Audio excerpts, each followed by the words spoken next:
You are listening to WCJV Digital Broadcasting, Youngstown, New York.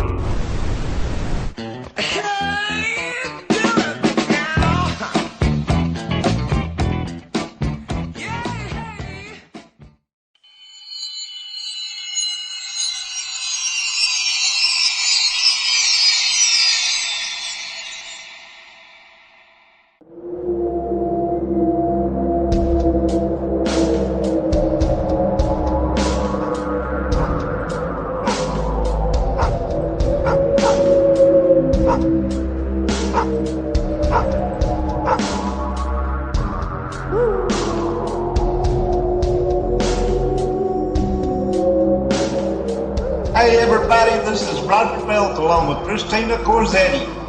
Welcome to the Paranormal Graveyard. Let's take a walk on the other side.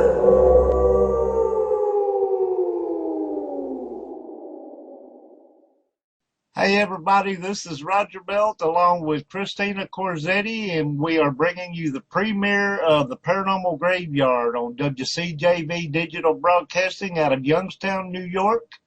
I want to thank Cindy Jean-Pierre for welcoming us on board tonight, and our premiere show is called Ghost Ships. Of course, I'm your host, Roger Belt, along with Christina Corsetti. Everybody is ready for this. Christina, would bring us in. Yes, I'm here. Hello, everybody. Welcome. Thank you for joining us. Ghost ships or phantom ships make up a big part of the seafaring lore that have been passed down by sailors and fishermen throughout the years. The ships are said to be spectral apparitions that materialize on the horizon before quickly disappearing, and they are believed to be a sign of bad things to come. The term is also used to describe abandoned vessels that are found adrift with no crew or passengers, often under frightening and mysterious circumstances. Whether real stories of these derelict ships or legends about phantom craft trawling the seas, the following are the most famous ghost ships that continue to provoke speculation and mystery in the nautical world. That's an awesome introduction. I love it. The first one we're going to talk about, you guys, is the SS Valencia. In 1906, 9 officers, 56 crew members, 108 passengers set sail on the 1,598-ton Valencia from San Francisco en route to Seattle. The weather became atrocious, visibility was nearly impossible, and the winds kicked in. After colliding with a reef near Vancouver Island, hysteria led to the flipping of lifeboats. 2 eventually capsized and 1 disappeared. These rescuers watched helplessly as the violent waves tore the Valencia apart. They also watched as countless people were swept into the sea and drowned. Some passengers and crew managed to climb high into the riggings. Some hung on for 2 days before the sea claimed them as well. All the women and children on board died, and the final death toll was recorded at 136. 27 years after the accident, one of the Valencia's lifeboats was found floating near the side of the wreck in surprisingly good condition. There have been countless reports of supernatural sightings since the disaster. As the city of Topeka headed towards Seattle, they met an outward-bound ship. They slowed to tell this ship the sad news of the wreck. Black smoke from the Topeka stack settled over the water in a dense cloud. As this cloud broke up, the people on the Topeka were horrified to see the familiar shape of a steamship. It was the Valencia. Ever since the wreck, seamen sailing past the west coast of Vancouver Island, where the Valencia broke apart, have reported seeing the form of a ghost ship. They describe seeing waves wash over the floundering ship with human forms clinging desperately to its rigging. Indians that have explored the caves in Pachina Bay report that they found a lifeboat with 8 skeletons in it in a large cave. It remains a mystery how this boat got in the cave, for a very large boulder blocks its entrance. This and the fact that there are dangerous waters at the cave's entrance has prevented the removal of this boat. One legend states fishermen in the area for years have reported seeing lifeboats moving across the water manned by skeletons. That's cool. Now, the thing about this one and I told you I was going to mention this, how in the world did this lifeboat get inside this cave? And I guess they were in there and they couldn't get out, so they just died? Pretty much. Who knows how they got in there? I mean, they could have been in there before the boulder blocked the entrance and then got stuck behind it. Well, yeah, they would have had to got in there, and then somehow that boulder fell or something, or dropped in front of it or something and blocked it off. That's just really creepy, though. That'd be cool, though, to be on the ocean and see a lifeboat moving with manned by skeletons. That'd be really cool. Well, now, if they were rowing the lifeboat, you dadgum Skippy. Just saying. All right, well, we have the Carol A. Deering. When commercial schooner, the Carol A. Deering, was found in North Carolina in 1921, the entire crew was mysteriously missing. Just 1 month earlier, the ship had set sail from Virginia for Rio de Janeiro, Brazil, to deliver a cargo of coal. The ship reached its destination, but the events that took place after caused great speculation. Well, reportedly, the captain wasn't fond of his crew. The first mate made a public threat against the captain's life, which landed him in jail. He was eventually bailed out, and the men made amends, but it is set a negative tone for the trips home. The incident would also lead investigators to blame mutiny for the disappearance. Later that month, a lightship keeper spotted the Deering, reported that a man on board advised the anchors were lost. Due to broken radio, the lightship keeper was unable to report the incident, and then the ship reappeared weeks later. Rescuers noted that the log, navigation equipment, crew's personal effects, and 2 lifeboats were gone. Food was sitting mid-preparation in the galley. Due to the disappearance of several other ships during that time, the government launched an in-depth investigation and came up short. They did know that the Deering was one of the only ships to sail away from an oncoming hurricane, which led people to believe that Deering's men fell prey to the Bermuda Triangle. Pirates, liquor smugglers, communists, and supernatural explanations were tossed about. No official ruling was ever made. So the Bermuda Triangle could have played a role in that, absolutely. But whatever happened, they left everything there. And that's vanished. The cases in the ships that's found floating in the Bermuda Triangle that, the plate would be set, food on the table, what have you, just like they were sitting down to eat, but they all just disappeared. Exactly. I wonder if we got a little alien thing going on there. There's a lot going on in the Bermuda Triangle. But then didn't they make facts about things sinking? Gases coming up and then sinking into the triangle? Yeah, so... I don't know. I don't think anybody will ever figure out the Bermuda Triangle, what the deal is with that. There's lots of different speculation about it. The Zabrina. Among the mysteries of the sea is the story of the schooner barge Zabrina found ashore off the coast of France in October 1917, with cargo and sails intact but no trace of the crew. The wooden 100-foot, 3-mast ship was under the command of a Captain Martin and laden with coal bound for Falmouth to I don't know how to pronounce this, Brieuc, Brick, I guess, France, when something unexplained happened to it. The vessel was found ashore on Roselle Point, south of Cherbourg, with nobody on board. There was no sign of damage or a struggle. The entire 5-member crew just disappeared, never to be heard of again. Was the crew washed overboard in a storm? Since Europe was in the early stages of World War I at the time it happened, there was speculation that Zabrina was intercepted by German U-boats. Those were the years that submarine captains used to either take crew members aboard before sinking their ship or at least send them away in lifeboats. The theory was that the submarine took the crew aboard, but then was chased away and sunk by British naval ships, taking the submarine crew and the Sabrina's crew to the bottom with it. This theory was never proven. Launched at Whitstable, England in 1873, the Sabrina later left a rotting hull on Belvedere Creek at Portsmouth. Now, that brings the question up when we're talking about German U-boats sinking ships and taking the crew off or whatever and sending them away or taking them with them or whatever.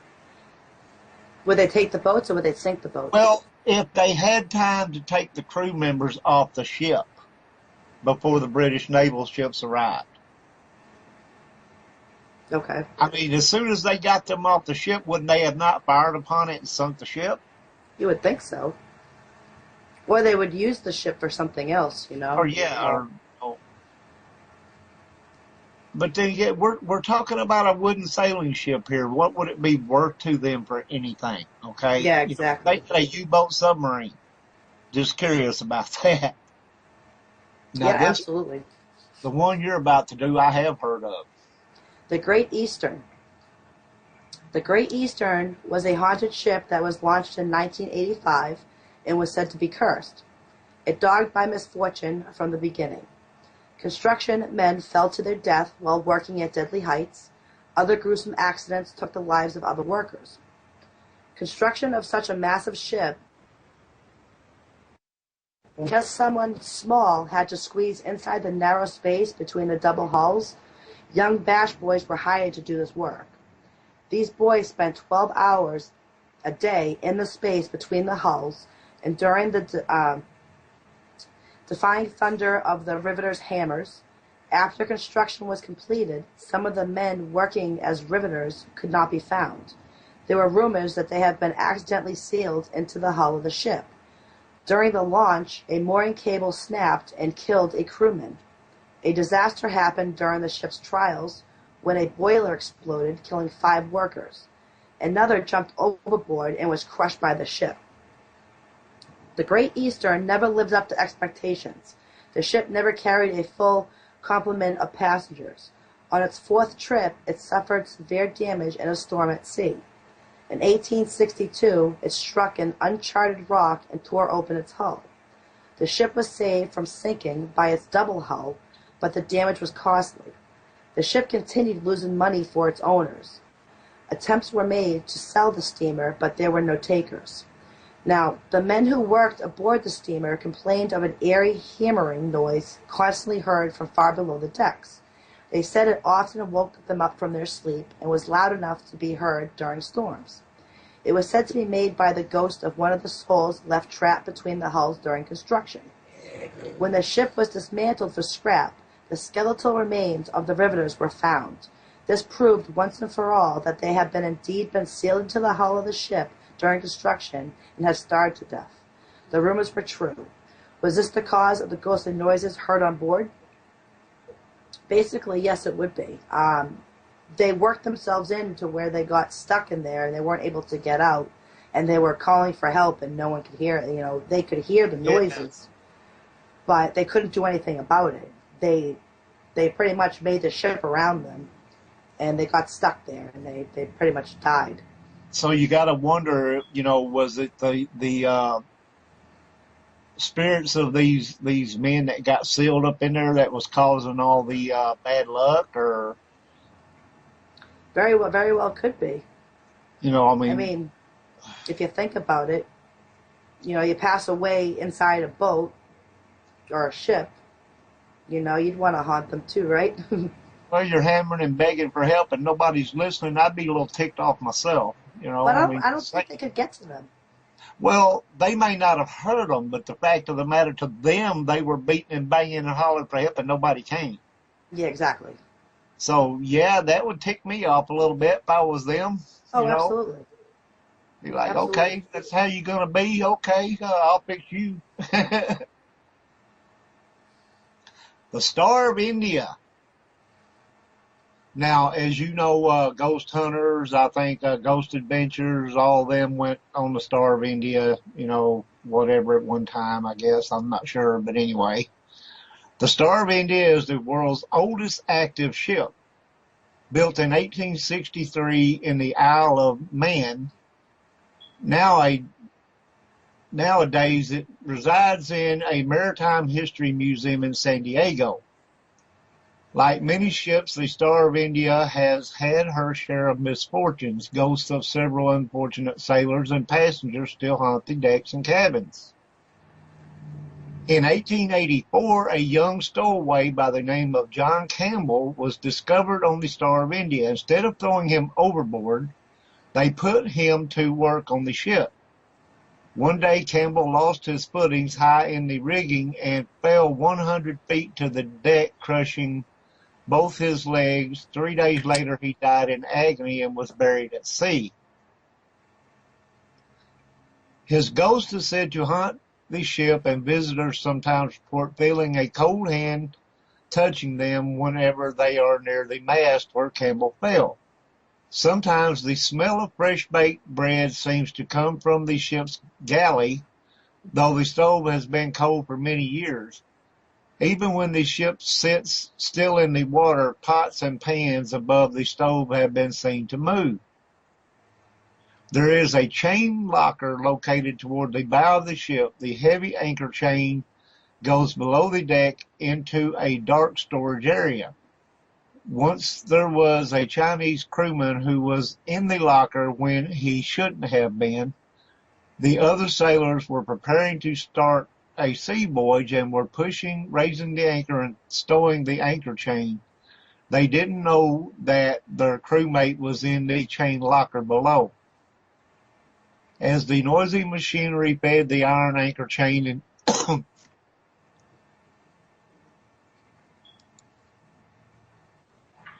sorry about that. It's okay. Slowly crushed him to death. He was screaming for help, but his crewmates couldn't hear him above the noise of the machinery. His ghost still haunts the chain locker where he died, and people who go there report feeling a cold spot inside.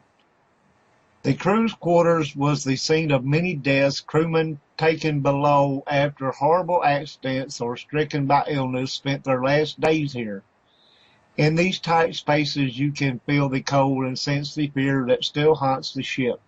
Now, I guess out of everything that I just read here and everything about the guy in the chain locker would be the one that I would not have wanted to been. Those anchor chains are huge and they weigh, tons. And you can imagine having this stuff being cranked in and piled up on you, Now, if something happened to somebody, would they bring them to the chain locker and leave them there like a morgue type of thing? Well, if they found him, I'm sure if they found him during the voyage, I'm sure they buried him at sea or whatever. And obviously somebody had to have found him for them to know about it. So, I'm just thinking of having all that weight piled on you. It kind of reminds me of the guy in the witch trials that they piled the stones on. Yeah. Till it crushed him. Absolutely. And that, I don't know. Well, it says that if something happened, it was a scene of many deaths, if something happened, an accident or sickness, they would spend their last days in the chain locker. So it would be a place where they sent everybody that was dying. So that alone. No, they said that they sent everybody to the crew quarters, I guess, when they were injured or sickness or whatever, and they died there. Oh, okay, the crew quarters, gotcha. But there's, although it would be tragic, I wouldn't consider it would be as tragic as having a ton of chain piled up on you. That's what I was getting at. Oh, absolutely, absolutely. The USS North Carolina. The USS North Carolina is a haunted battleship that lost 10 men in battle during World War II. 5 men died when the ship was torpedoed September 1942. Another 3 were killed by friendly fire in April 1945. The remaining 2 died in separate incidents. Today, the USS North Carolina is still haunted by at least 2 of the dead sailors. One is good, but one is evil. One likes to rattle things, cut off lights, slam the doors, move things around the room. The other is cold and much more wicked. When he is near, the temperature in the rooms drop and you can see your own breath. He has chased people and even yelled at them. A ghostly young blonde man has been seen in the passageways. Another spirit peers out of the portholes occasionally. One has even hitched a ride with an unsuspecting guest. Hatches and doors open and close themselves. Televisions and lights turn on themselves, on and off. Things move by themselves in front of witnesses, and they don't hesitate to make themselves known by talking or even yelling. And of course, there are cold spots, footsteps, and other eerie experiences. Well, one night a watchman was fixing a power box below deck when he felt a gust of cold air and the hand on his shoulder. He spun around and shone his flashlight, but there was nothing there. He heard footsteps walking away. He jerked the beam of light around the room. There were empty tables and benches. In the open hatch nearby stood a sailor with blonde hair so fair it looked white. The light from the flashlight passed right through him. When the night watchman screamed, the ghostly sailor turned its head and disappeared. It may go months or even years between experiences, but several experiences may happen in a short amount of time. When the ghosts of this battleship became active, they certainly appeared to make themselves heard and very loud and clear. A paranormal investigator on board the ship saw a ghostly human head peek out from behind a locker and then abruptly disappeared. So this is one haunted ship. Yeah. The USS North Carolina. Lots of spirits on board there, and I'd love to go check that out. Oh, I would love it too. That would be... That's one of my bucket list things is some of these battleships, and there's more than one, like the one I'm fixing to talk about here. The USS Hornet. Spirits of dead sailors and officers wander the narrow passageways of the USS Hornet. Doors open and close on their own, objects move across the floor and fall off shelves, and sounds from the past echo through the stairwells. Men in naval uniforms appear out of thin air to patrol compartments as if they're still carrying out their daily orders. People have been pushed and grabbed by some invisible force. Psychics and professional ghost hunters agree that these are the souls of suffering men cheated out of their lives after spending their final days in hell. An aircraft carrier is one of the most dangerous places in the world to work.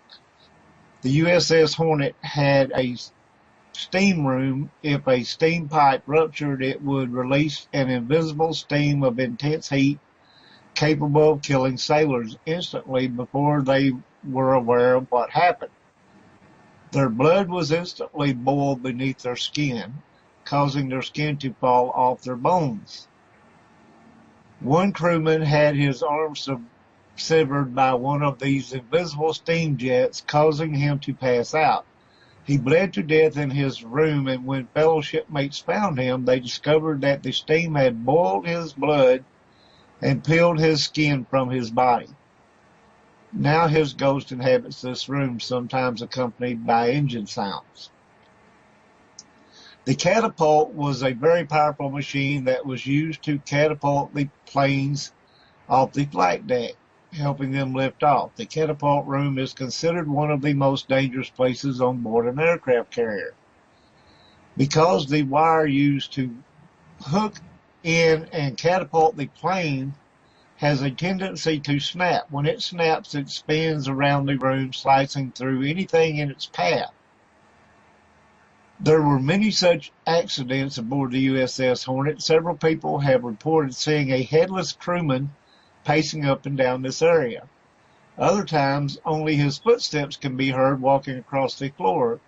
They believe it's the ghost of crewman whose head was decapitated by a snapped wire. People who have seen this decapitated sailor report it to be the most frightening and disturbing experience of their lives. During World War II, a Japanese pilot was captured and held in a cell on board the USS Hornet. While living there, he went mad in his cell and died. It is rumored that he still haunts the cell that he spent his life in, unable to get out, stuck like he was when he was alive. Decapitated soldiers, and yeah. I wouldn't want to be in the steam room, though. I mean, I couldn't imagine that. Well, the steam room or the catapult room, either one, would seem to me like a place you just didn't want to work. You know, put me somewhere else. You know, I mean, put me on a gun or something. I'll shoot the gun. And these are big battleships. I mean, the USS Hornet is huge. And we are live on WCJV Digital Broadcasting out of Youngstown, New York. This is the premiere of the Paranormal Graveyard. I hope everybody's enjoying the show so far. And we're going to jump right back in here with the ginseng. Ginseng. Yep, an abandoned tanker, ginseng, was found in 2006 by an Australian Coast Watch airplane in the Gulf or Carpentera. The Australian Customs vessel storm was dispatched at night. The following morning, a small boat was launched to board the drifting ginseng. No one was found on board. Its point of origin unknown. Documents recovered later indicated it was the ginseng, but the ship's name had been painted over. The ginseng had a large supply of rice in its cargo hold, used to possibly resupply fishing vessels out at sea. Its engines, however, were inoperable, and Australian officials concluded it had been adrift for some time. As the ginseng had been stripped off anything of value, it was surmised that it perhaps broke loose from being towed to a ship scrapyard. The ginseng was later towed to deep waters and sunk as an artificial reef because its owners was never located. Wow. If the owner was never located, would they just sink them? I mean, wouldn't you want to keep it for historic reasons? Well, I guess they can. On what it was. If it was like a naval ship or something like that, maybe. Of course, they know the government owns it, so you know they ain't going to be at loss for who the owner is. You know how many ships are on the bottom of the ocean? There are a lot of ships on the bottom of the ocean. Yes. This next one, of course, everybody knows the song, The Wreck of the Edmund Fitzgerald.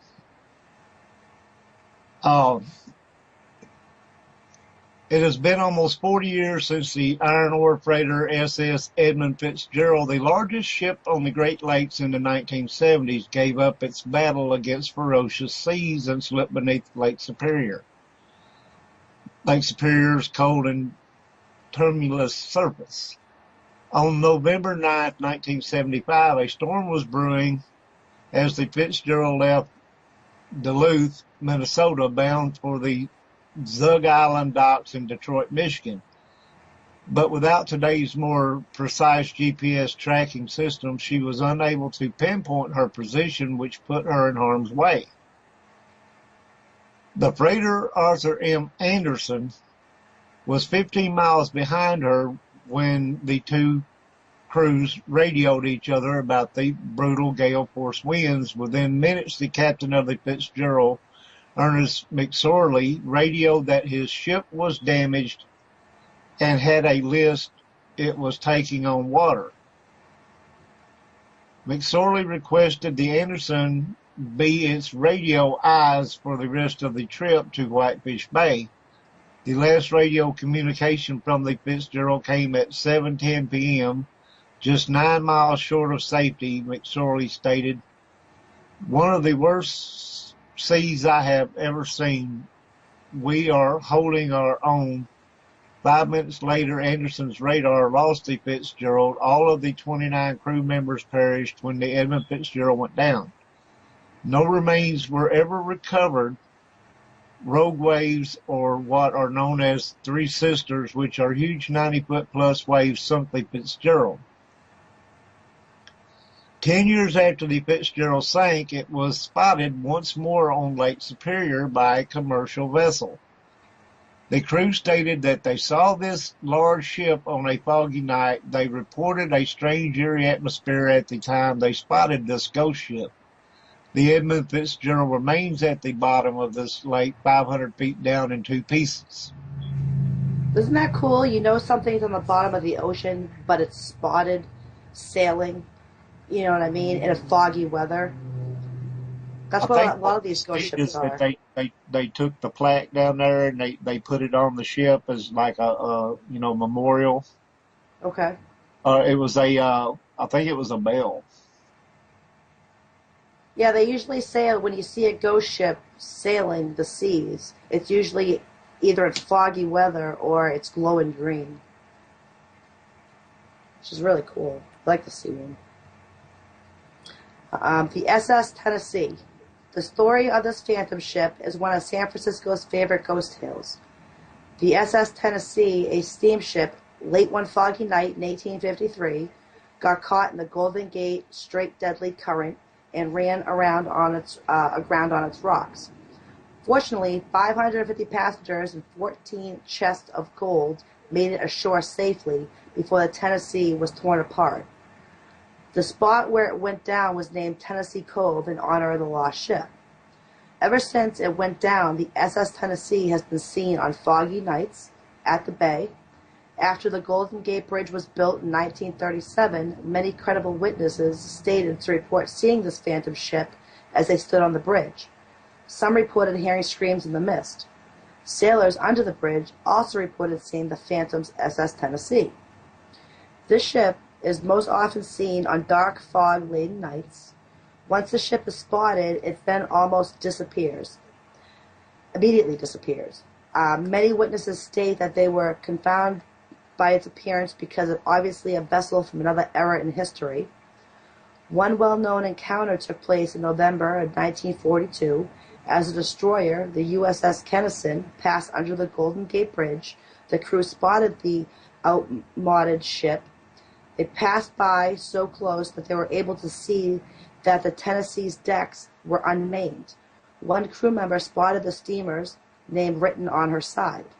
These witnesses knew that they had seen the ship in its wake, but their ship's radar at the time registered nothing.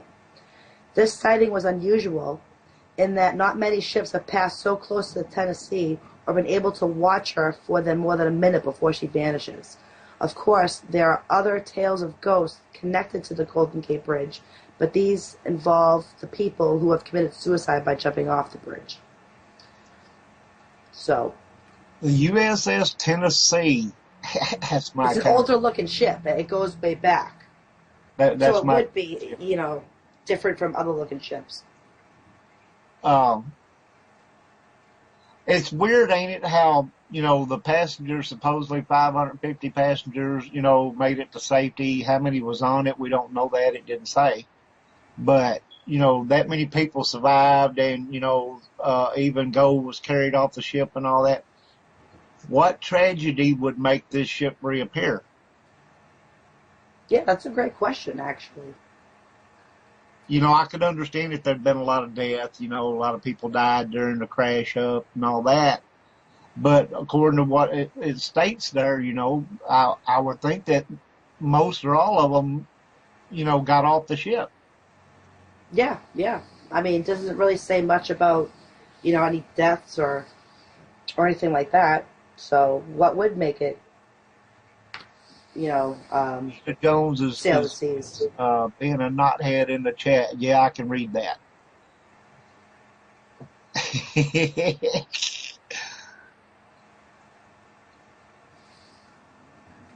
Okay.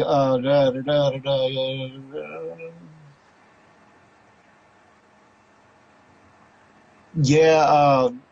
Well, all I'm seeing over here is y'all talking about Starbucks. Okay, so y'all just let us do this. Our orang, Ourang, orang meeting. Yeah, orang. Medan.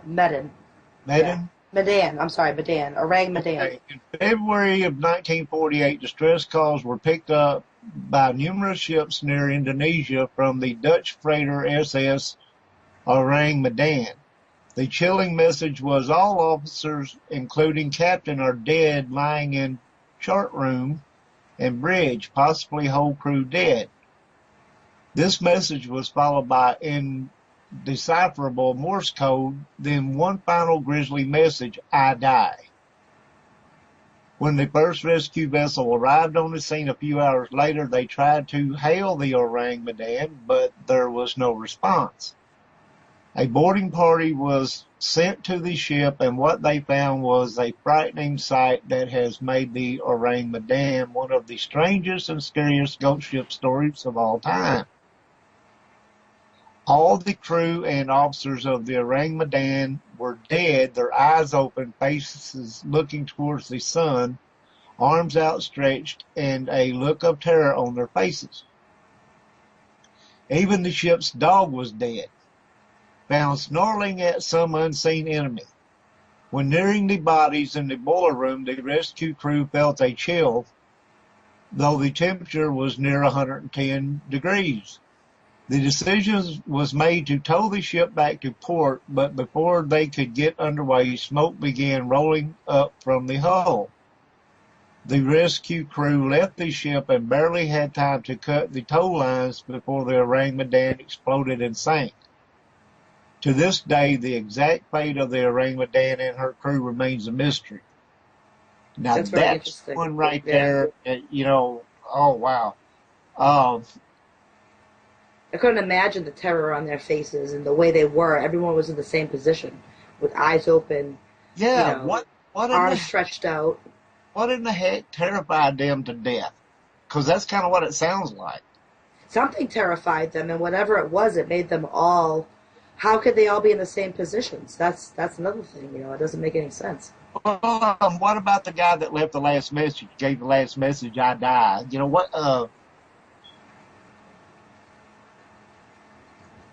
It's just weird. I die, yeah. And could you imagine being a rescue crewman going on board that ship and seeing all these bodies just stretched out with terrified looks on their face, all in the same direction with their arms splayed out? It's a true mystery. I mean, that's amazing. A ritual type, slaughter. Yeah, exactly. Something scared them. That is just too creepy for words. I like that. Okay, Marlborough. All right, Marlborough ghost ship. The Marlborough was an enormous dual-purpose ship built in the late 19th century. It traveled between Britain and New Zealand, acting as a passenger ship to New Zealand and the cargo ship to Britain. It set sail from New Zealand in January 1890 with 33 crew members and a small number of passengers on board. By April of that year, it had not arrived in Britain and was reported missing. Now, many theories surrounded this ultimate fate. One ship claimed to have seen stranded sailors on a Chilean island in the southernmost tip of South America the following year, but were unable to help them due to the stormy weather. Now, the thing about the ship's mysteries is that a lot of them can be solved by acknowledging the fact that either the missing people fell overboard or the ship sank. The Marlborough mystery, however, is nowhere near that simple. You see, the ship was eventually found 23 years after it disappeared. In 1913, a shipwreck was discovered by another crew in Chile. They boarded the Marlborough, which had run aground onto an extremely craggy island. 2 crew members boarded the ghost ship and were horrified at what they found. All in all, about 20 skeletons were found on board and in a lot of different locations. One was found alone, directly under the wheel. Another one was found along on the bridge, with 5 more nearby. No less than 3 skeletons were found by the ladder leading below the deck. The largest group found in a single area consisted of 10 skeletons, and what is known as the mess room, the main social quarters of the ship. It is these skeletons that give this case such an air of mystery. There was no evidence of foul play, which makes the placement of the skeletons extremely baffling. They obviously died at the same time because you wouldn't leave dead bodies just lying around the ship. So how did 3 people die in the hatchway at once? It might suggest to some that they were running from something, but remember that bodies were found in different locations all over the ship. So, which says they weren't rounded up by anyone and killed. Another fact to remember is that a person, most likely the captain, was found under the steering wheel. Steering really wouldn't be a high priority if your crew was being killed. And apart from the fact that no damage to the bodies was reported, the captain had his sword right by him. Why wasn't this used and then later looted? Why wasn't anything looted? And if the ship had simply run aground, anyone would have gotten off. Mabro Glasgow could be read on the ships. So according to the reports, we seem to know for sure that this ship had missing for 23 years, but that's all we really know. Curiously, of the several crews that claimed to find Mabro, none have reported its location specifically enough for it to be found by modern crews. So they do make good points in that. Yeah, and it's kind of a little bit like the last story where, you don't know what happened. If there was no damage, there's no saber wounds, there's no gunshot wounds, there's no Nothing's knife. missing, yeah. They just die. And they all had to die at once because, like I said, you wouldn't leave dead bodies lying around the ship. Exactly. The way that I'm looking at this is something had to have happened like all of a sudden and massively. You know what I mean? Yeah. So that nobody had time to make a report. Nobody had time to fight whatever it was. It's just like I don't know, how would you explain it? Just like whatever happened, it happened to everybody all at once. Yeah, it happened all at once, and it happened quick and freaking spontaneous, And nothing happened to the ship, and you have skeletons all over the place in different locations. It's not like, some were, killed at different times, so it's very wild what happens out in the ocean. It's ones like these that are trippy, that make you think about it. Like, wonder what the hell happened. Wonder what could cause this kind of massive death all at one time fast enough that nobody could make a report. Nobody could, fight it off. This is like they died wherever they were. And there's no damage to the ship, so it couldn't have been an explosion. Yeah, and the captain obviously was steering the ship whenever he was struck down. So he's lying right underneath the steering wheel. Yeah. These other 3 were obviously preparing to go down the hatch or whatever, and they were struck. And then the ones in the mess hall area or whatever, it's like whatever it was consumed that whole ship and just took them out. What could possibly take them out if it wasn't, if it's not an explosion, like a fire, it doesn't make any sense. Like, what out there could take all of them out at the same time? That's a great question. That's the question, and that's the one that we can't figure out an answer to. Dina, quit spanking your grandkids. We're trying to do a show. That's nice. I like that. Platte River Death Ship. That sounds good. Along the banks of the Platte River in Wyoming, a legend has been passed on since the mid-1800s. A legend of a spectral nature. Several witnesses have claimed to see a phantom ship on the Platte River. They say that an eerie mist will begin to form on the river, and slowly the mist will form a bank of fog that only covers a small area. Out of the fog will then emerge a sailing ship from days gone by, appearing gray and unnatural, manned by phantom sailors. This vessel has become known as the Death Ship. The ship got its ominous name not from the ghosts that man it, but the fact that it brings an omen of death to someone known to the person who witnesses its appearance.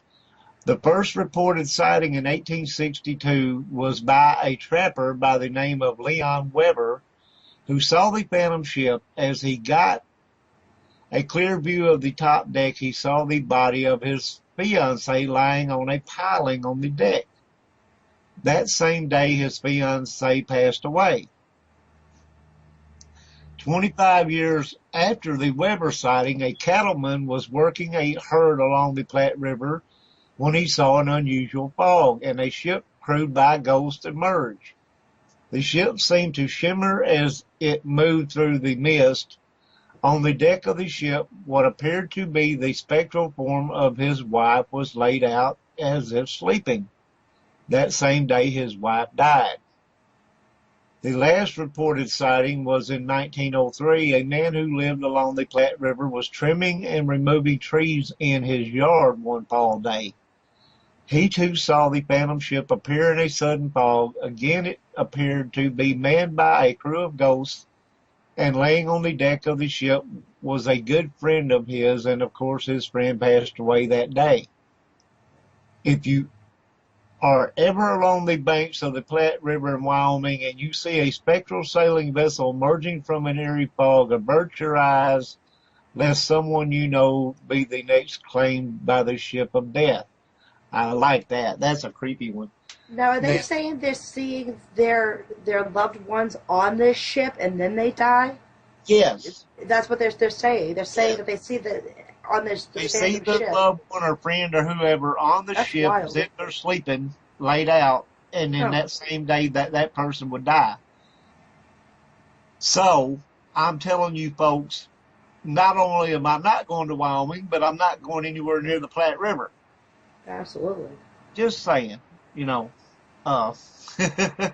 wonder what it would be like to see a phantom ship with actual phantom crew. Yeah, I think would it have a glow? I think it would have a glow. Well, it said it shimmered. That's creepy. All right, it said the ship seemed to shimmer as it moved through the mist. And it comes out through the fog. It comes right out. It comes out under the ocean, comes out and on, and then there it goes. Comes out of the fog bank, and you see your friend or loved one or somebody laid out on there like they're sleeping, and that person will die that day.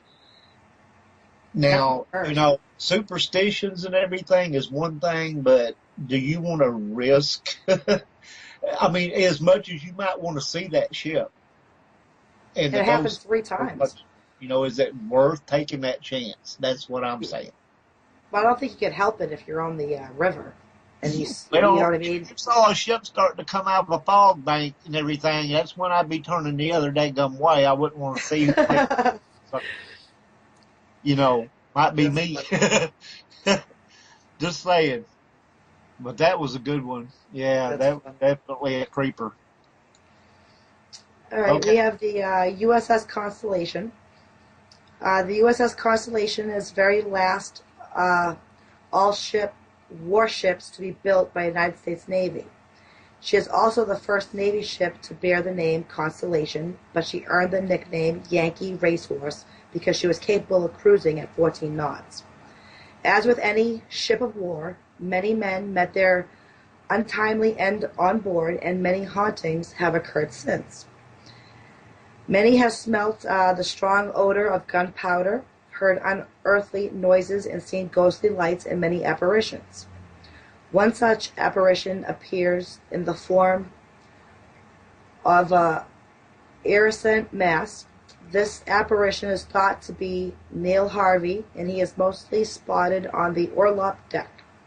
1799, Neil was court-martialed for being a coward after he had left his gunning station during a battle with the French. Another apparition to be seen on board is that of Captain Thomas Truxton. Captain Truxton is mostly active on the forecastle deck. Captain Truxton was also the first commander of the USS Constellation from 1798 to 1801. A watchman for the ship named Carl Hansen has appeared in several areas of the ship. Apparently, he's still guarding her. Carl was a former sailor himself, and his night watchman duties ended in 1965. He had been seen playing cards and have appeared to many, including a priest in solid form. Yet another apparition to appear here is that of an 11-year-old boy. The young sailor boy was the assistant to a Navy surgeon between the years 1820 and 1822. The boy was murdered by 2 other sailors on the orlop deck. Lastly, the spirit of another sailor haunts the ship. Apparently, this young man hung himself on the board, and he is mostly seen on the gun and forecastle decks. So there was a lot going on there, with a lot being seen. So you have death, and then you see their apparitions. Well, in the night watchman or whatever, was he like did it say that he was a member of the ship's crew before? I guess it was. Well, he was a former sailor himself. Whether it was on this ship or not, I'm not sure.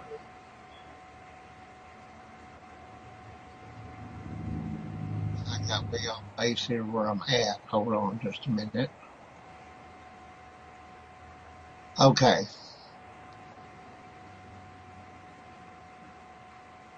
SS Kamloops. The shipwreck of the SS Kamloops in Lake Superior is shrouded in mystery. It was thought that there were no survivors, but 6 months later, bodies were found on a nearby island. Apparently, survivors of the shipwreck had starved to death waiting for rescue, even though nobody was looking for them. Divers tell stories of a body that is still trapped in the engine room of the shipwreck. The story goes that a freshwater lake at the depth there are no fish to eat the remains, and the temperature is so low all year round a body won't decompose. Also, it is too dangerous to recover a body trapped that far down, so the unfortunate crewman nicknamed Whitey, or Grandpa by locals, just floats there in the engine room perfectly preserved. Divers who have been down to the wreck have reported strange encounters such as being followed by the body or being surprised suddenly by the body floating towards them. They say the body is ghostly white and still has its wedding ring on its finger. Well, they don't decompose. You still have everything there. Yeah. So they were found on an island, and they were trying to get rescued, but no one was looking for them, so it just sunk? Well, I wonder what they're saying. It's too dangerous to try to rescue the body from the ship. You know, I mean, or are they afraid that if they take it out of there as it goes up the top, it's going to disintegrate, or what? I mean, this is an old ship. You can't even find a picture of the SS Kamloops. It is a drawing picture. That's how old this ship is. Okay. That one's pretty long. We're coming up on our 1 hour break. So having said this, it's just a little bit early. Go for it. But we are live on WCJV Digital Broadcasting out of Youngstown, New York. And we are about to take about a 4 or 5 minute break here. I want to thank everybody for coming in and listening, and everybody in the chat room there. We appreciate it all, you guys, very, very much. Yes, we do. And we will be back in about 4 or 5 minutes, so don't nobody leave. You are listening to WCJV Digital Broadcasting, Youngstown, New York.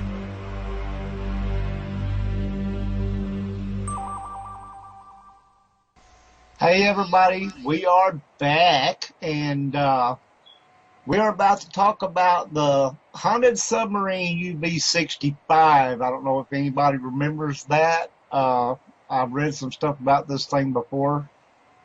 But Christina, it's your turn at bat there if you want to talk about this. Absolutely. It's a German U-boat. It's called UB-65. It was built in 1916.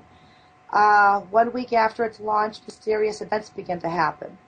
And usually there's a high number of fatal accidents on the submarine itself. Why? So, I mean, this is a newly built ship, though. Why, a week after? Is it one of these stories like where somebody got riveted into a hull, or? well, it's a dangerous place. A submarine is a very dangerous place to begin with. And if that has a lot of fatal accidents. Okay, so maybe this ship was, what am I looking for here? Poorly built. Or the and crew so, itself, yeah. So what's the word I'm looking for? Yeah, bad crew, poorly built ship, I mean, there could be a number of things. Yeah, basically. A week, though, man, that's not much time for stuff to start going crazy. Oh, not at all. Just only a week after its launch. Yeah, that is crazy. A second officer was loading a torpedo when one dropped and exploded, killing him instantly, and it damaged the submarine itself. A malfunction in the engine room caused 3 men to be overcome by fumes, and they died before anyone could reach them. So, And you got to ask yourself, though, if a torpedo exploded inside the ship, yep. when a torpedo hits another ship, it blows up and it blows a big freaking hole in the ship, right? Yeah, you think it would, if a torpedo exploded in water. the torpedo room, why wouldn't it have blown the whole end off the ship? Mysterious things happen. I mean, it's hard to say. That just got my curiosity going there. Why would it have not destroyed like the whole end of the ship or something? Well, it did damage it, but not enough to ruin it, I guess. Basically, during a storm, a crewman mysteriously fell overboard, and people claim that he was pushed. Submarine diving test, one of the ballast tanks sprang a leak. It left the crew without oxygen in the U-boat. And basically they all resurfaced and they all suffocated. I wouldn't want that to happen. I'm definitely afraid of water myself, especially drowning. I have this thing about large bodies of water, churning water like that. It just creeps me out, I mean, the ocean always scared me. Well, it don't have to be an ocean. It can be a river. Just, the churning water, if you're talking about a big river like the Mississippi or something. Because submarines don't go in the river, though. You're out in the middle of this thing, are you going to make it to freaking shore somewhere? Yeah.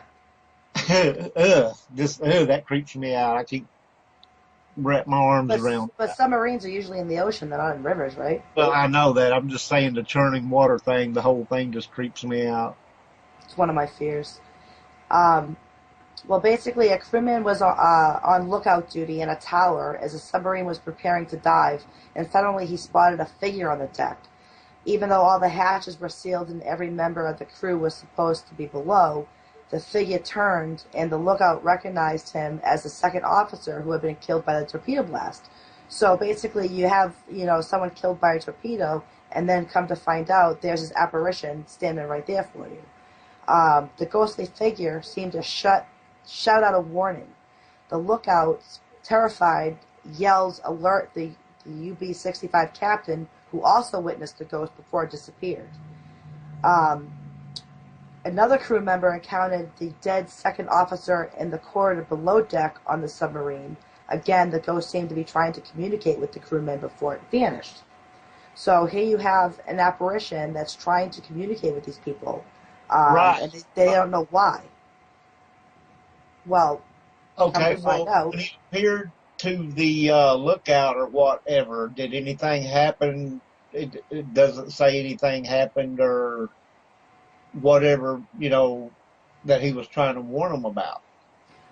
Well, it does tell you, actually. I know the story quite well. It does tell you what he was trying to warn them about. And we'll definitely get to that.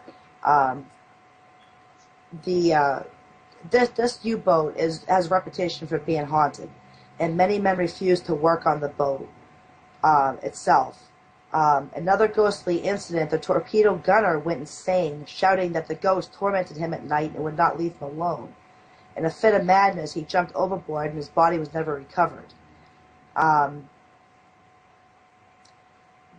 basically a German naval command was forced to investigate the reported hauntings and asked the priest to perform an exorcism.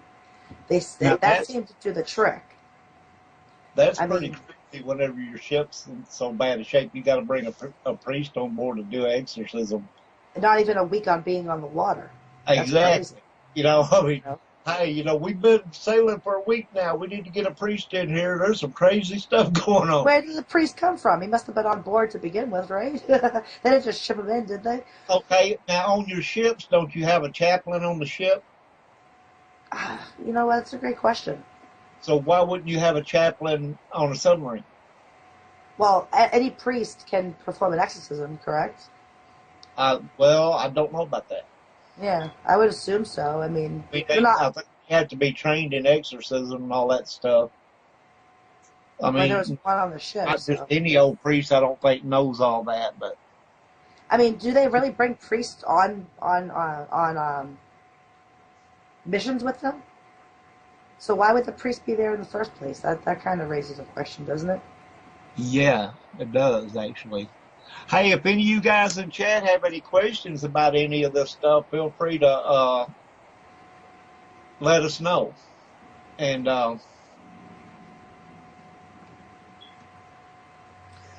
well, basically, a crewman claimed that he saw a shadowy figure enter the torpedo room.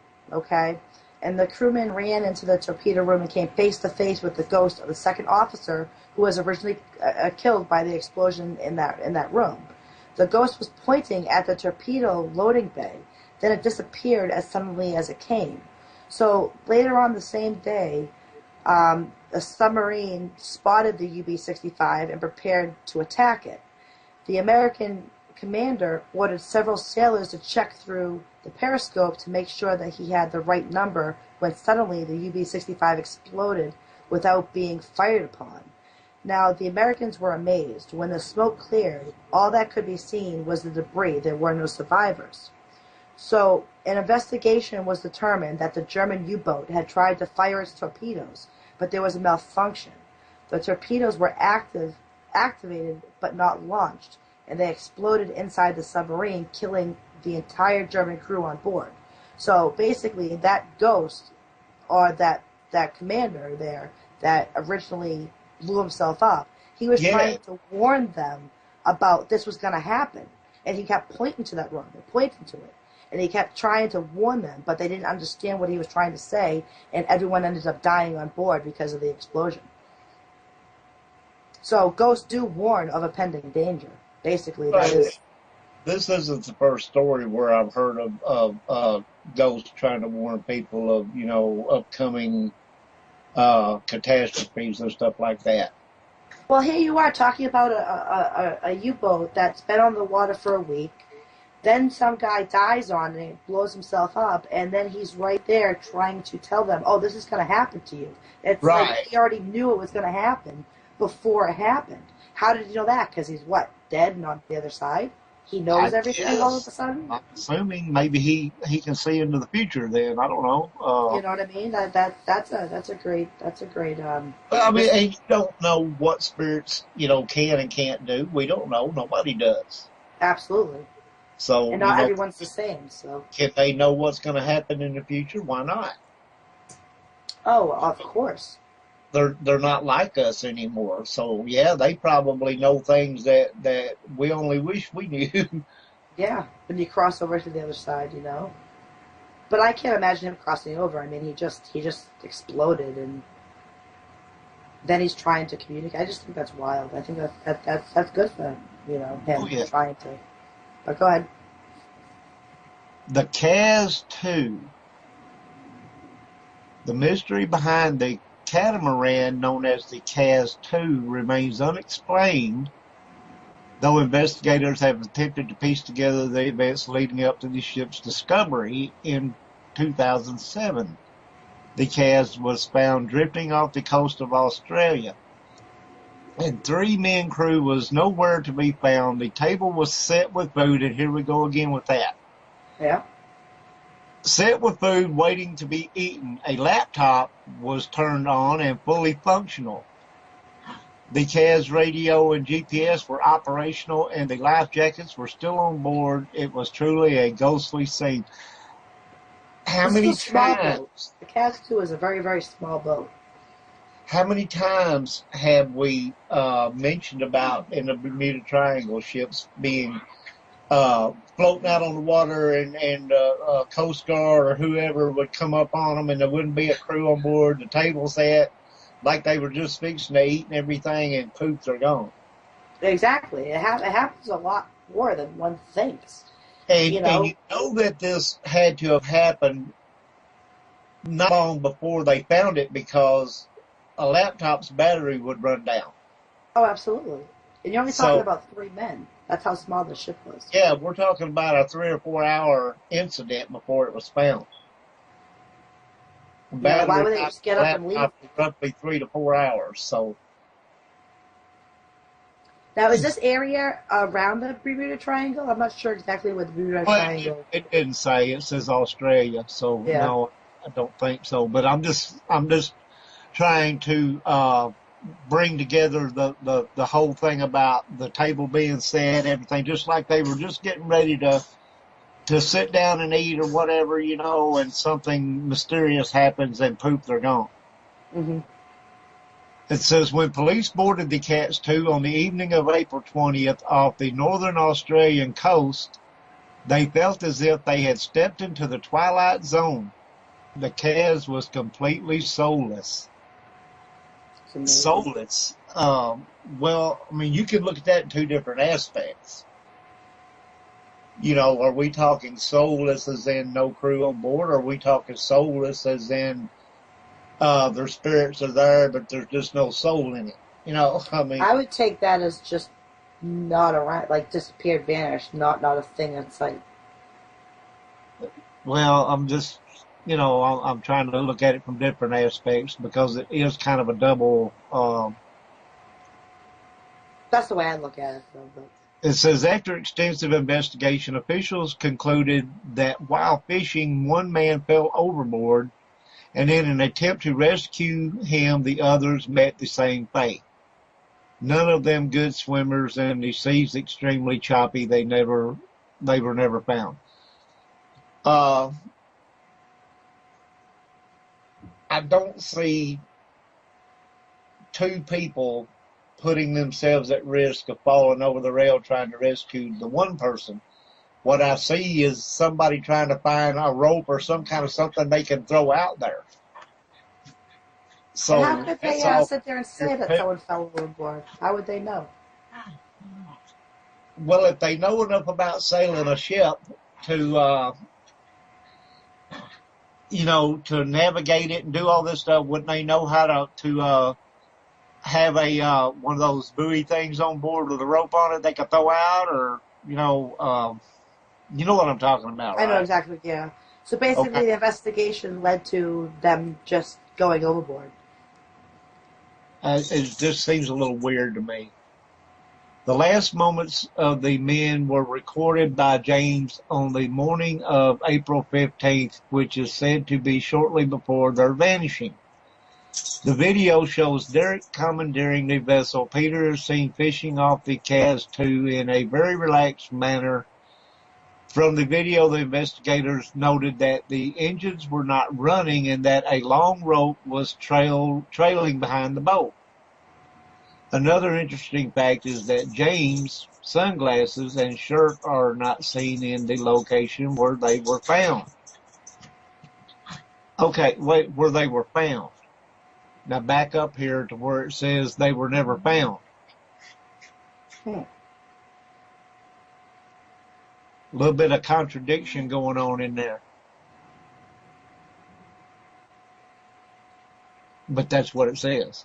Yeah, I'm looking at this. They had, from the video, the investigators noted, so they must have had video. With this information, the investigators were able to understand the approximate location the men were in when they ran into trouble. The coroner ruled out foul play, but was not able to determine what actually happened to the bodies. All you can do is assume is that they went overboard and they ended up drowning, and you're not going to find a body in the ocean after that point. I would It, imagine. where he's saying here is another interesting fact is that the sunglasses and shirt are not seen in the location where they were found. Is he talking about where the ship was found or where the bodies were found? Because if that's true, it's contradicting. Well, the bodies weren't found, right? Yeah, and then here, the coroner's saying he can't determine what actually happened to the bodies. So if the bodies were found, did they disappear again, or were they not found? It's a little bit confusing. It is a little confusing, not seeing the location where they were found. Okay, so that's one we can munch on for a while and try to figure out. MV Joyetta? Joyita. The MV Joyita. Basically, why did a crew abandon an unsinkable merchant vessel in the South Pacific in 1955 instead of waiting for help? So it's unsinkable. Okay, so are we talking about a Titanic-like vehicle? Basically, something that's unsinkable. There's no reason. It's not going to sink. But then the Titanic sank, didn't it? Because that was unsinkable too. Well, in the morning hours of October 3rd, 1955, a merchant vessel named the MV Joyita set sail from Apia, which is the capital city of Samoa. The boat was taking 25 passengers and 4 tons of various cargo on a 2-day, 270-mile trip across the South Pacific Ocean to the Toluca Islands. The vessel had problems from the start. Here we go. It was actually supposed to have left port the previous day, but was delayed due to the port engine clutch failing. When she finally did leave the next day, it was only with one engine. So that alone right there, they're setting sail with only one engine. Well, right, and they didn't have, apparently they didn't have a mechanic on board. Nope. Was not very smart. I'm sorry, but if I had one engine working before I left there, I think I would want to have a mechanic.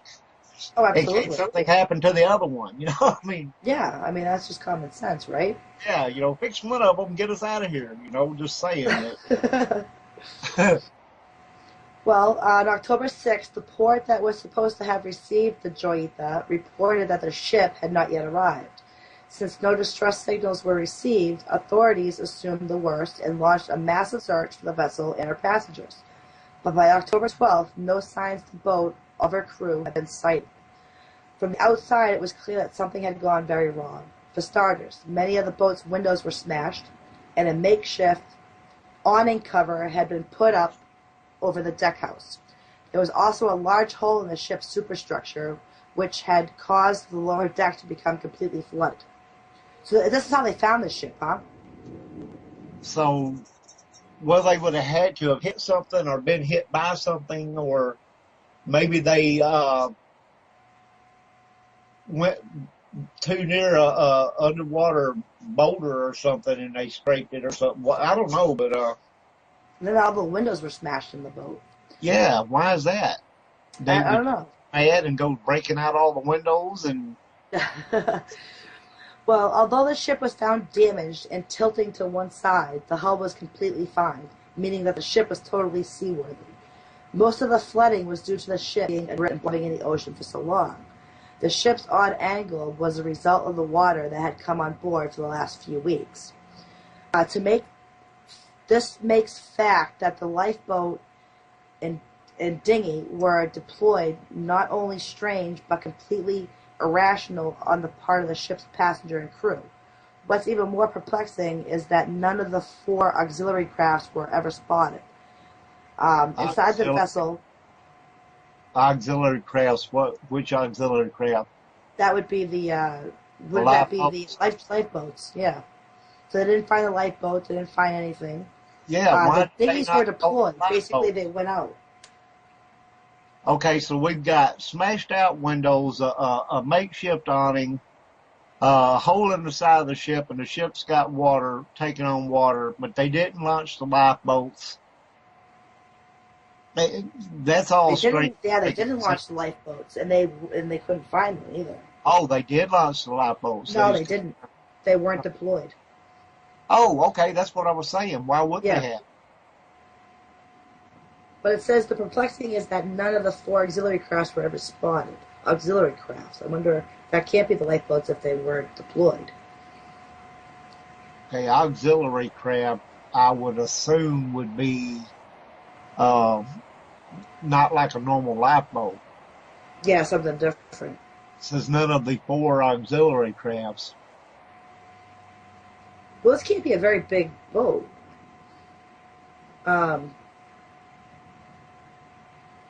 Well, they do call it a vessel.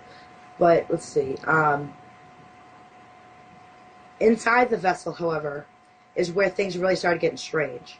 The ship's logbook and all navigational equipment were missing. The medical bag of one of the passengers was found with nearly all the equipment removed, instead filled with bloody rags. So so everything's gone.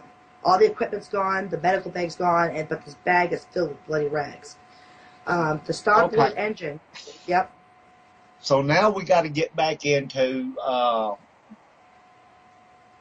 did they think they were sinking and they went nuts and bashed out the windows, took the doctor's equipment, cut everybody up, and stuffed bloody rags in the bag? If so, where are the bodies and mutilated corpses and all that? Well, you got to also remember it's an unsinkable ship, so if you are on an unsinkable ship, you wouldn't worry about sinking, right? Well, that's true, but maybe to them they wasn't thinking about, well, it's unsinkable. Maybe they're thinking, shit, we're sinking. We gotta, we're all gonna die here. Yeah. And they're gonna go ballistic, start acting nuts. Well, the starboard engine was covered with mattresses, which was either as a result of the worst attempt ever to plug a leak or the aftermath of an incredible game of mattress jousting. Basically, the engine was covered with mattresses. That's a good one. Some speculate that the captain died, which prompted everyone to panic and flee. Others believe that the crew happened upon Japanese fishing boats engaged in illegal acts. Mutiny is the most current theory, suggesting that the crew took over when the captains tried to press on after flooding and water pump failure started to overwhelm the vessel. They most likely abandoned ship to the stormy Pacific Ocean. Passenger and crew were never found again. Now then again, you brought up earlier that the lifeboats were not deployed. No. So where they go? Yeah, so if they're not going to jump in the Pacific Ocean, abandoned ship into the stormy Pacific Ocean, does that mean they try to swim? That'd be crazy. That's suicide. Oh, this is just weird. Well, after being repaired and auctioned off to a new owner in 1956, the ship proceeded to run around twice during the next 3 years. So not only they fixed it up, they repaired it, and then they set sail again. And it ran aground 3 times. Yeah, mechanical malfunction would be the third and final straw. The Joita reputation as an unlucky ship potential death trap had made her unwanted and unloved. She was scrapped for parts and eventually purchased by British author Robert Mahogam, who used the ship for inspiration while writing the Joita mystery in 1962. Man, that's got a lot of weird stuff in it, I mean, explain the bashed-in windows. For what purpose would that serve? I don't know.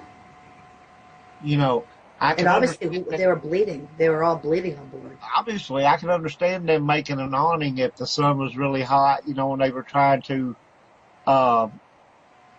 keep reasonably cool. And then, if the lifeboats was not deployed, why? Well, yeah, where were they would have to swim away from the ship. And all the medical stuff was missing. All the medical and navigation. Yeah, why all that? I don't know. That's just a really weird whole deal there. A lot of crazy stuff happens out there. That's why one of the things I don't like the ocean. I had a lot of bad experiences in the ocean, and it just scares me. Okay, folks, we are live on WCJV Digital Broadcasting out of Youngstown, New York. Haha, Dita knows that from you. Hope y'all have enjoyed this so far. Thanks, everybody, for participating. We appreciate it much. Hey, William. Now, the Octavius. The Octavius.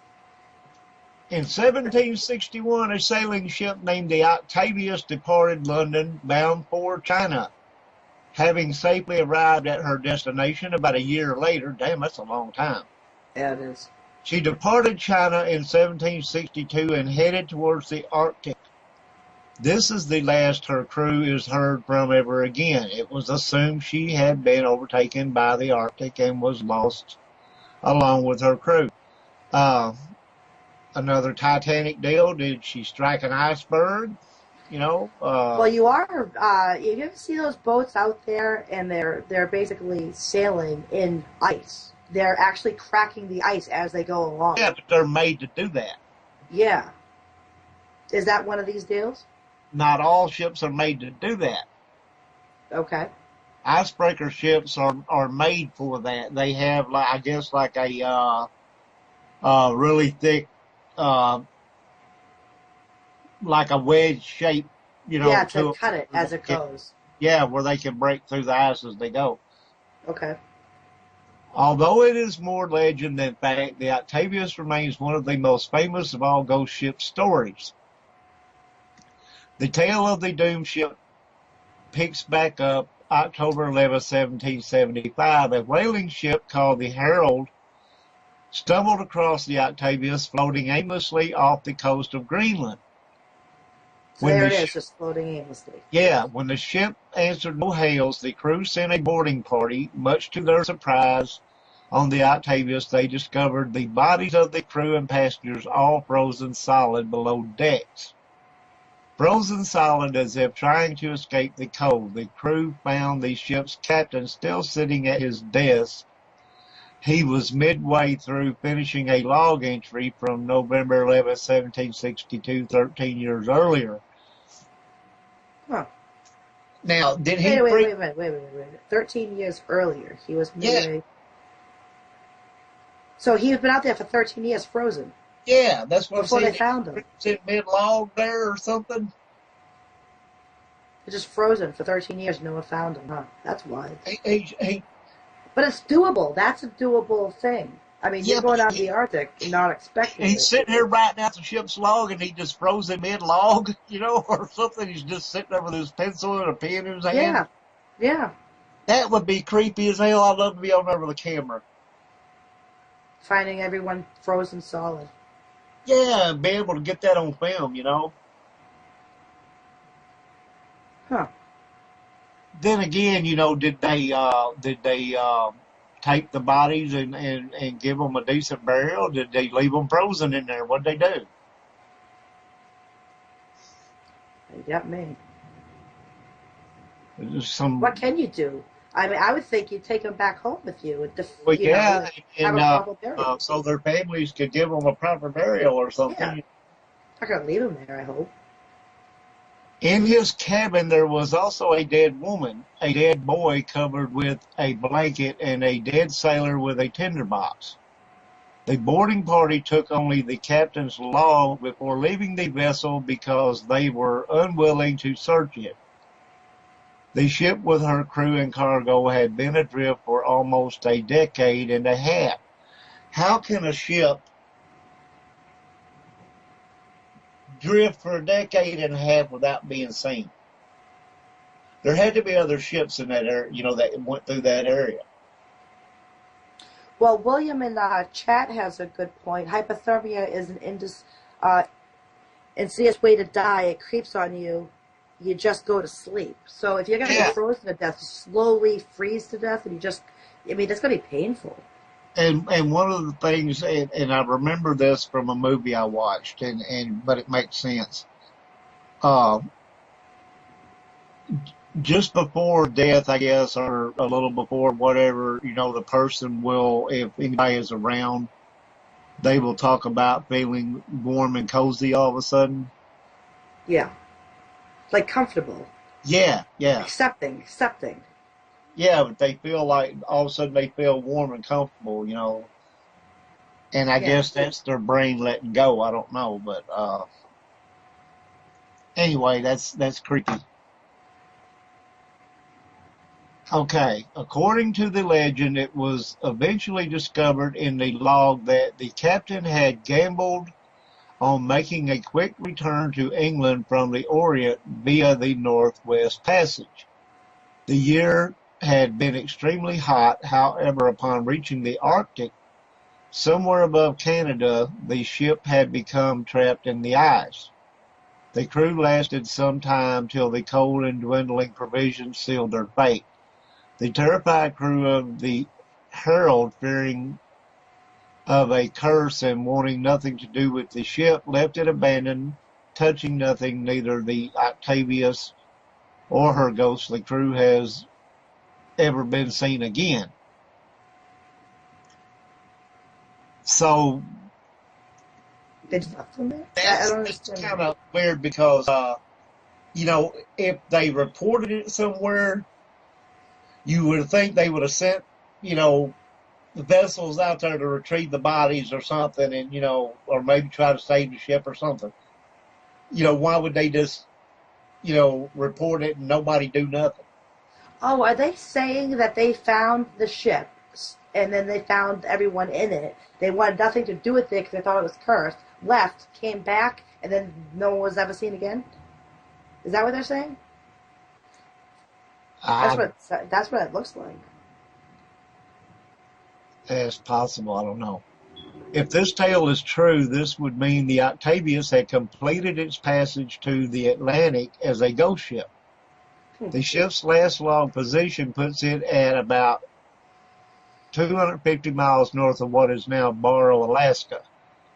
The Herald found her adrift off the coast of Greenland. This would actually mean that the Octavius and her crew were the first ship to make the transit. This feat would not be accomplished by a living crew until 1903, 1906, when Royal Amundsen completed the passage. So basically, I'm gathering here that this ship made a passage that nobody had ever made, but the crew was not allowed to enjoy it. That's got to be sad. Yeah, you talk about 1761. And no one's ever accomplished it until 1903. So that's a wild. William, you've been going all global warming on me over there. Well, he does have a point. The ocean is a vast area. I mean, you got a lot to cover. I mean, the ocean goes on forever. I mean, I guess you can be stuck out there for a long time and not actually be seen. Yeah. I don't know, just some of these stories, though, when you think about it, I mean, if they are real, could you imagine your crew being frozen to death, huddled in the hull of the ship, trying to stay warm? And the captain being frozen in mid-log, riding out a log or something? Yeah, I mean, your heart just stops. Doesn't it? You just get to that point where you just stop breathing. Okay, and then another question I just thought of was the captain still alive when the boy under the blanket froze to death and the woman froze to death, and he's sitting there writing out his log with two frozen bodies laying there next to him? Yeah, or they all freeze at the same time. I can't imagine that. Everyone has to freeze differently. Yeah. So were they already frozen to death, and he's sitting there writing out his log and freezes to death right? And what was he writing in the log? I would love to get my hands on some of those logs. I'm sitting here with two dead frozen bodies laying beside me, and I fear I'm fixing to freeze to death myself. I mean, it don't say, but.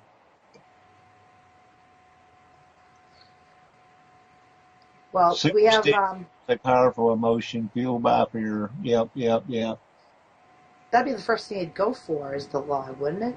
Like planes have the black box, you would go for the ghost, the ship you'd go for the log, right? I guess. I mean, and that's the first thing usually whenever people board an abandoned ship or whatever, they'll read the ship's log and try to figure out what happened, where the crew went, et cetera, et cetera. So why would these people that found the ship not read the ship's log that the frozen captain was writing and comment on it? Absolutely. It's all valuable information.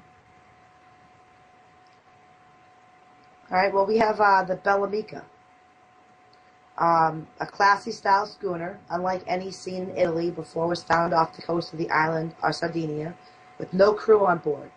It seemed like a repeat of the Mary Celeste, but this is no seemingly mythical tale from ages past. Spotted by the Italian Coast Guard in 2006, this ghost ship contained a half-eaten meal of Egyptian food, French maps of North African seas, a pile of clothes, a flag of Luxembourg, and a wooden plaque bearing the name Bellamica. So you're talking about an Italian ship having all this stuff in it: Egyptian food, French maps, Right? African We're maps. talking about a ship that, in some sort of way, is representing like 4 different countries. Yeah, that's kind of wild itself. Yeah. Well, Italian authorities found that the ship has never been registered in any country. Because the ship was misidentified as an antique in the press, a tsunami of public interest surrounded the case, but it was soon revealed to be a modern yacht belonging to a Luxembourg man who likely didn't register it for tax evasion purposes. So basically they found this ship with nobody on board. Okay, so then you disappeared. got to ask yourself, though, if this was a yacht belonging to some rich dude from wherever over there, why would he be eating Egyptian food with a pile of and French stuff Maps of North Africa and maps of Africa or whatever? It's just weird. And that's the thing about a lot of these stories, though, is some, not necessarily what it says happened, but some of the stuff that they found was weird, Oh, absolutely. High aim 6. Now, this is a small boat, too. This is a very small boat. Murder, mutiny, and rotting fish. Now, there's a combination for you people. Anybody wants some murder, mutiny, and rotten fish? That's what's for dinner. The story of the High aim 6 is a strange one. This Taiwanese ship was found drifting in Australian waters without its crew in 2003, though plenty of fuel and provisions remained on board, along with the crew's personal belongings and a hold full of stinky seafood. So we have a ship floating around with no crew and a hull full of stinky seafood. And all the belongings. Yeah, and all their belongings are there. Plenty of fuel and all that stuff, plenty of provisions to carry on. Why did they leave? Where did they go? Why did they leave the stinky seafood? Why would you? I don't understand. It's wild. It's just A wild. forensic examination could find no sign of a struggle, and a search of 7,300 nautical miles turned up no clues. But 10 days after the ship was discovered, calls were still being made from Indonesia on the cell phone of the ship's missing engineer. Huh. The only crew member ever tracked down claimed that the captain and engineer were murdered and the crew headed back to their homes, but no reason was ever given. Okay, headed back to their homes. How the hell did they do that? I know, right? That's a good point. How did they head back to their homes if they're in this boat? And you think about it, if their homes were if depending on who all the crew were, different denominations of people, how many lifeboats have you got, right? Because you got one going toward Indonesia, one going towards Thailand, one going towards, to take each one back toward their home. Yeah, that's crazy. I think they found odd and bizarre things in these ships. Yes, they do. Anyway, Well, Cat and Chat has a good point. okay. Uh, Barometric pressure alone makes people behave oddly. If there were serious enough storms, there would be issues. That's true. That is true. Well, and not to mention if there were serious storms brewing, most likely the crew probably had a little bit of fear going on too, This is a because small boat, and I've been in the ocean and 40-foot swells. It is scary. yeah. So if you have these rough seas, I mean,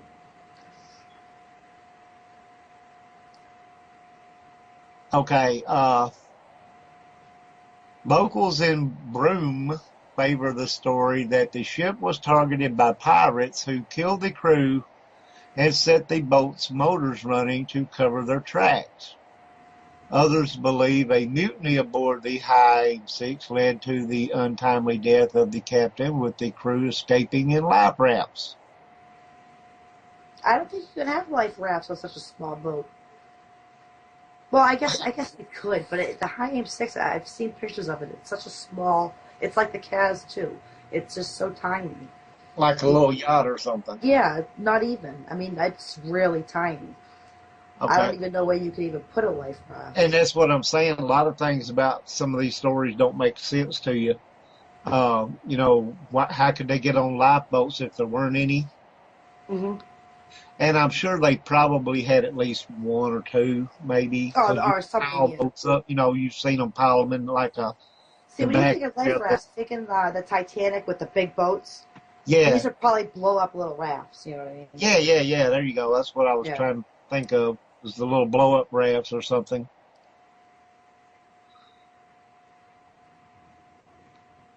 Okay. While speculation has flourished, facts have been few and far between. The only thing that is now certain is that the High Aim 6 will be junked and taken to Broome Tip. Okay, so you got a ship like this with mysterious things, and so what are we going to do instead of, because it didn't say there was anything wrong with the ship. No. So we're just going to take it to this place and junk it. Why? But there's a pattern, and that pattern is you go out into the ocean, who knows what's happening out there for people just to disappear and vanish in seconds. Well, and also there's the fact that when a ship gets a bad reputation, nobody wants to sail it. No, absolutely not. So maybe that's the reason why they were going to junk it or whatever. I don't know. Just all kind of questions about stuff like that. If I saw a ship and you bring it back, that's been out there and it's been lingering around with no one on board, why would I want to junk it? Wouldn't you want it for historic reasons? Wouldn't you want to, Well, think about this. You bring back a boat with no crew and a hole full of stinky seafood. Which you'll probably not ever get that smell out of there. You know what I'm saying? What are you going to use it for? Yeah. And plus, who owns it? Who takes care of it afterwards? I mean, does the government just automatically take control of it and say that's ours now? I mean, what happens with these I boats? think there's a certain, like for salvage ships that go and, and get these vessels or whatever and bring them back or whatever the cargo may be worth, the stuff on there, they get a certain percentage, I guess, of whatever the ship's worth, for steel purposes or anything like that. Of course, this is probably a wooden boat. If it's a little small boat like that, I don't think it's probably not steel. No, I mean, to be such a small boat, it's just someone's boat that they took out, The heirs get the ship, Cat said it's private. If it's private. It's private. Exactly. Okay, well, we don't know if this was private. It was hauling stinky seafood. It was probably some kind of business ship of some sort. Oh, Cat and Chat says their heirs get the ship. Yeah, it's private. It becomes part of the estate. Okay. So, and that's possible, but if it was used as a business ship hauling seafood from one place to another or whatever, something like that, it would probably go back to whoever was still there running that business, I would think. Yeah, would you really want to go back out on a boat that people disappeared from? Not That's knowing what I'm why? saying. That's the thing about it is if they get a bad reputation, nobody wants to get on them Yeah, anymore. exactly. know. All right, we have, go ahead. Eliza, Yep, the Eliza Battle. It was launched in 1852 in Indiana. The Eliza Battle was a luxury wooden-hulled paddle steamer, regularly entertaining presidents and VIPs. Disaster struck on a cold night in February 1858 when the steamer navigated the Tombigbee. A fire started on cotton bales on the main deck and soon spread out of control. The strong winds helped the fire spread quickly over the upper deck. So out of control, the Eliza Battle drifted downstream, coming to a rest at Kemp's Landing. Now, men died in efforts to save their loved ones, and women died in their efforts to save their children. Fortunately, there were few aboard this ill-fated final trip of the Eliza Battle. Estimated 100 people on board, 26 souls were lost, mainly attributed to death by exposure. The ship sank in 28 feet of water and is wrecked, remains to this day. 28 feet of water the ship sank, and it still remains there, so they just left it. During the spring floods, late at night during a full moon, it is said that the riverboat can be seen rising out of the water and floating up the river with music playing and fires burning on the deck. Sometimes only the outline of the steamer is sighted.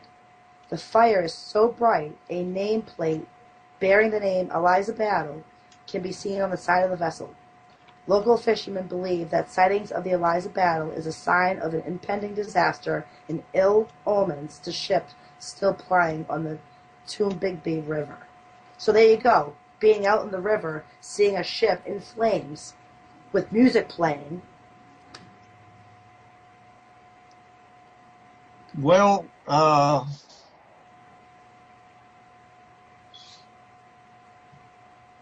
did I done got way off base again. Dang it. I do that when I try to. Oh, that's okay. But this is one of those stories that you see it comes out of under the ocean. You see it come out from underneath, coming on top of the ocean, flaming with flames and music playing.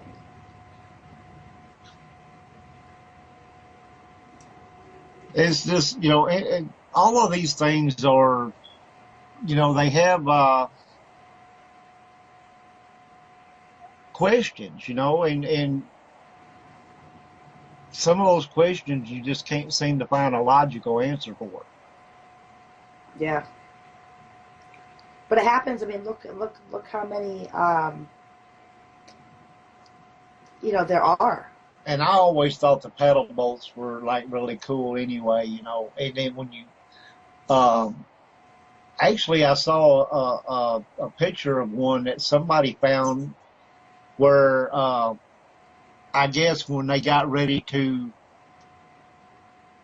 remove it from business or whatever, they pushed it up a channel into a channel off the river, and it's just sitting there.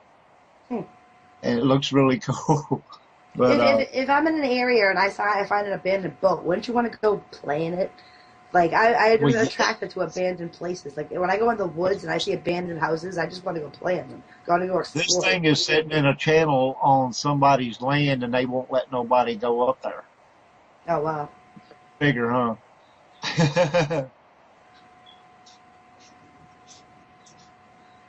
Anyway, we got time for about one more really quick here. Hopefully, yeah, okay. Lady Lovey Bond.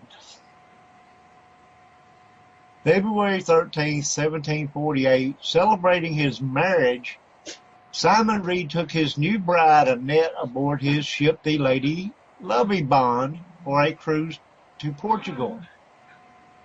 At the time, it was considered bad luck to bring a woman on board. Unbeknownst to Reed, his first mate, John Rivers, was in love with the captain's wife. That would figure. And paced the deck in an uncomfortable rage, overcome with jealousy. He attacked the helmsman with a belaying pin, killing him instantly. Rivers took the wheel and steered the Lovey Bond towards the notorious Goodwin Sands. All souls were lost, and the subsequent inquiry ruled a verdict of misadventure. Now, there's two things wrong with that. He brought a woman on board. That's bad luck, they say, on sailing vessels. I've heard that for years on a lot of different stories. Okay. But he also brought a woman on board that his first mate was in love with. Yeah. Bad juju here, you know? I mean, just saying. Bad juju. Don't do that. Don't ever do that. 50 years later to the day, two separate ships witnessed a phantom ship sailing the Goodwin Sands on February 13th, 1848. Local fishermen saw a vessel wreck on the area, and lifeboats were sent out to investigate, with no sign of ship on the sands being found. In 1948, the ghost of Lovey Bond was seen again by Captain Bull Prestwick and was described as looking real but having an eerie green glow. Yeah, see, there's the glow. Have an eerie green glow, right? I think William is asking what year. It started in 1748, it originally started, and then 50 years later, it was seen again in 1848. In 1848, and then it was seen again in 1948 with an eerie green glow. Yeah, and then we have to wait till 2048 to see the next sighting. Yeah, and I can't get over the eerie green glow. If I see a ship wrecked with an eerie green glow, I'm going to think either aliens are on there or, or it's kind of like one of those Scooby-Doo episodes. Anyway, the last time it was seen by Captain Bull Prestwick, it had an eerie green glow. Unfortunately, you will have to wait until February 13th, 2048 for the next sighting, as she is said to appear only once every 50 years. That's interesting. Yeah.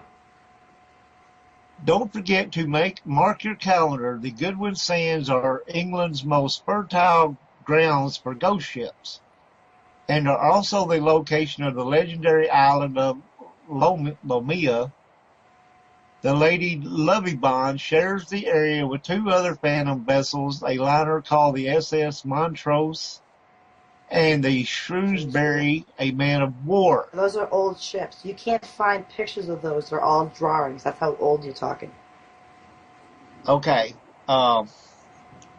So you guys mark your calendar 50 years from now, in February 13th of 2048, y'all can go see it again.